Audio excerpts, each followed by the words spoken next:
Sir Dennis, Sir Jocarno, good afternoon. Ano po sir yung mga trabaho ninyo? Farmer po. Saan niyo po ba sir nakilala itong si Kagawad Winnie Boyles? Malapit lang po yan kasi sir sa barangay namin.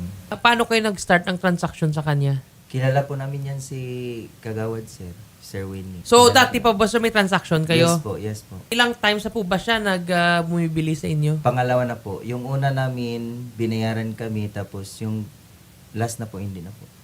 Okay, kayo din po sir, same din po? Oo, sir. Okay, dalawa lang po ba kayo sir kung may mga iba pa po ba siya? Marami po kami sir. Meron kaming, So lahat yan, nakapag-transact na din sa kay Kagawad, pero nung unang transaction nagbayad. yes po. Oo, nagbayad po, sir. Makatanong lang sir, magkano po ba yung utang niya ngayon sa inyo? Sa ngayon po, 215,000 po, 5 na baka. Sa inyo po sir? 360 po. Ito nga baka. Kita ko umabot to ng 4 million na eh. Kasi kung 37 kayo lahat, di ba? Yes po. Ano po ba yung reason daw ni Kagawad? Bakit na hindi na kayo mabayaran? Kailan po ba to dapat yung deadline? Yung sa akin po, para atang July ata yun. Last year pa? Yes po, last year. Pero nagpa-police blatter din kayo sir? Yes Oo. po. Meron din. So mga August, banda yung pag-police blatter. Yes po.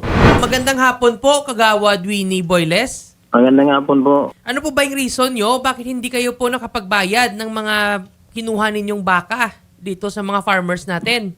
Una-una, pwede ka po nila filean po ng estafa. Kasi nakuha mo na yung baka, pero bakit hindi mo sila binayaran? 'Di ba? Tapos isa pa, bilang Kagawad, government official ka, pwede po yung mapasok yan sir sa gross misconduct, matatanggal ka pa sa pwesto yan bilang Kagawad. And of course, I don't know, ano po ba yung pagbayaran ninyo ng baka? Cheque ba or cash? Cash po. Cash, okay. May bala ka po ba? Bayaran sila? Meron. Patuloy pa nga kuan, mapadayon pa kong kaso dito sa akong amo. Kung nikasuhan mo man yung amo mo, hindi naman nakadepende doon yung pagbabayad mo sa kanila. Kasi ikaw nag-transaction dito sa mga farmer. So, wala nga naman hintayin pa nila yung resulta ng kaso mo laban sa amo mo. Matagal pa yon. Hello, attorney. Magandang hapon po. Yes sa po, inyong magandang programa hapon, po. sir. Hindi man ko kasali sa transaksyon nila, pero ito nagka-problema na nagpunta si Winnie kasi isa lang kaming barangay. Ang alaman naman ni Winnie, nag-explain si attorney Dax sa Ponte Alegre na Winnie liable ka ito ng kaso ganito. Okay. Pero sa kalaki na amount, naintindihan naman nila, nakita naman nila ang sitwasyon ni Winnie na walang-wala. Kasi ngayon, hindi pa naging nakabayad ng kalahati ng nabigay ni attorney sa pagbayad ng charges. Alam naman nila na si Winnie walang ikabayad dahil alam nila na ito farmers lang yon. Tapos, nasintindihan naman nila yung sabi ni attorney na mag-isa na lang tayo at magtulungan na mag-complain tayo ng legal. So, Okay. doon sa nitong SIDA. Si Winnie, pag i-file na nila ng kaso, magpapreso lang ito kasi walang pera mababa. Then, alam na po ng mga tao na walang kay Winnie na ang baka doon kay Roberto Sidas.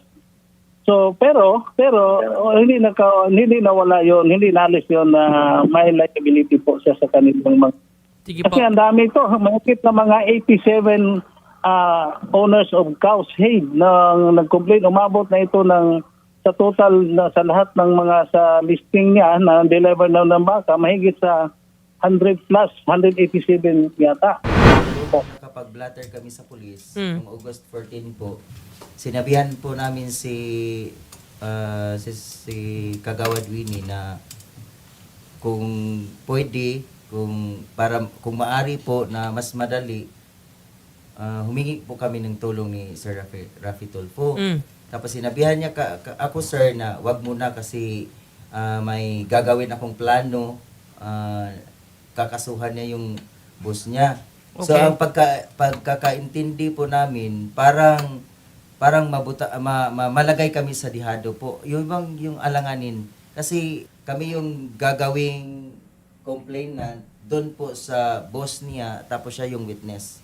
Yun pong inano namin kasi kung kami yung complainant baka po yung boss niya yung Okay. kakasuhan kami. Regarding dyan, sir, no, hindi siya maging tama kasi wala naman kayong direktang contact dun sa boss niya. So basically, hindi kayong real party interest dun. Sa inyo, pwede nyo kasuhan si Kagawad kasi siya yung katransaksyon nyo.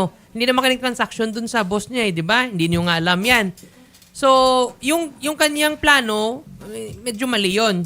Kaya sinasabi ko dito ay Kagawad, kailan niya pa ba gusto kayo bayaran? Kasi kahit sabihin niya pa, nga kinakasuhan niya yung amo niya, irrelevant yun. Kasi iba namang paka yun. Bahala siya dun sa amo niya. Pero as to sa inyo, laban kay kagawad, dapat bayaran niya kayo kasi siya naman nagbili sa inyo, di ba? Siya yung katransaksyon ninyo. Ganito na lang po ang kagawad.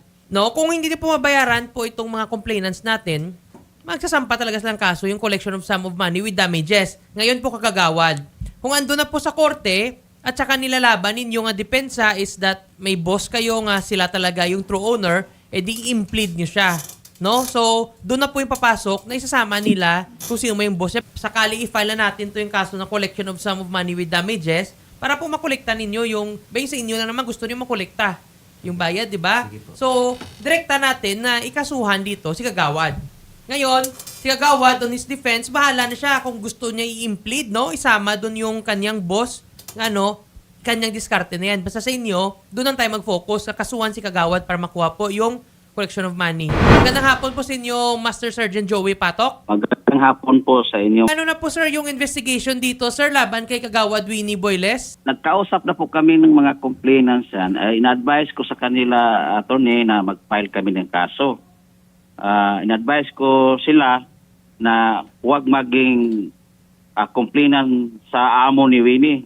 Tapos, si Sir Dennis po, sinabihan ko niya magkaso, sabi niya sa akin na baka sir, kung magkaso kami, hindi na kami mababayaran. Sabi ko sila, Winnie talaga ang kakasuhan natin. Teknik ni Winnie na magkaso sa kay Sultida na maging complainant, in-advise na po namin dito sa police station na huwag gawin yan. Kasi si Winnie talaga ang dapat kasuhan natin. Tama yan, sir. Sa inyo pong tanggapan po, sasamahan po namin yung mga complainants, mag-coordinate po yung team ni Sen Rafi, pati po yung mga sa Wanted sa radyo, para lumapit sa tanggapan niyo, sir. I-fix na natin, sir, yung case build up laban dito kay Winnie at para po masampa na po siya ng kaso sa korte, sir. Walang problema po, Sige po. attorney. Kasi kasuhin namin yan. Yes po. Maraming salamat po sa inyo ulit, no? Police Master Sergeant Joey Patok. So yan po yung advice namin, sir. Kung gusto nyo, ikaso talaga natin to. Ika-guide naman kayo, sir, namin, sir. Okay? Salamat. Sige po. Maraming salamat po ang Sir Dennis, Sir Joker, at yung mga iba pa nga nasa video call, and sa kay kagawad Winnie Boyles, and sa translator na si Sir B-Boy Pacunla, and of course, no, sa ating police na si Police Master Sergeant Joey Patok. Maraming salamat po sa inyong lahat.